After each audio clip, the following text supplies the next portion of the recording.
French భాషా పదం అనేటువంటి బొగ్గొట్టి ఈ పదం నుంచి వచ్చింది అన్నమాట. రైట్. బొగ్గొట్టి అంటే మీనింగ్ ఏంటంటే బ్యాగ్, సంచి అంటారు. ఏమంటారు? సంచి అంటారు. రైట్. సో ఇక్కడ మనం ఒక అంశం గురించి నేర్చుకోవాలా. సో జాగ్రత్తగా. సో ఈస్ట్ ఇండియా కంపెనీని ఎప్పుడు ఎస్టాబ్లిష్ చేశారు నాన్న?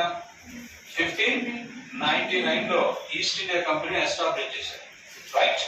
So east India company was established in 1599. So ఇది భారతదేశానికి ఎప్పుడు వచ్చిందమ్మా?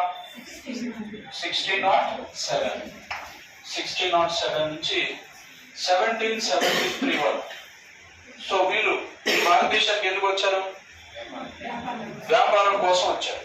సో ముఖ్యంగా సుగంధ ద్రవ్యాలు కావచ్చు, వస్త్రాలు, అవును కదా. సో వీటికి ఎక్కువ డిమాండ్ ఉండేది.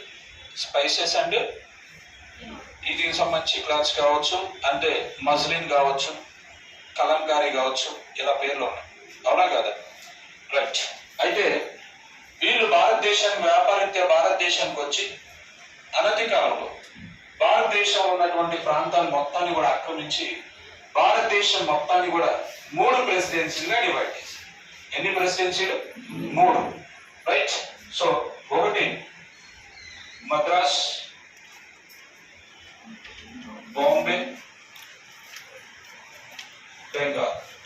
మద్రాస్, బాంబే, బెంగాల్ 3 ప్రెసిడెన్సీలుగా డివైడ్ చేశారు. సౌత్ ఇండియా మొత్తం కూడా, దక్షిణ భారతదేశం మొత్తం మద్రాస్ ప్రెసిడెన్సీ. రైట్.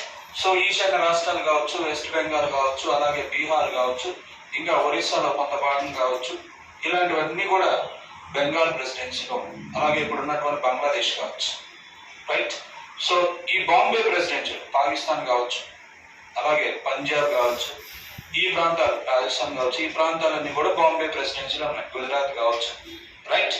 మొత్తం దేశం మొత్తం 3 ప్రెసిడెన్సీలుగా డివైడ్ చేశారు. సో ఎప్పటి నాటికి? 1773. రైట్. సో 1773 నుంచి 1858 November 1st. During this period,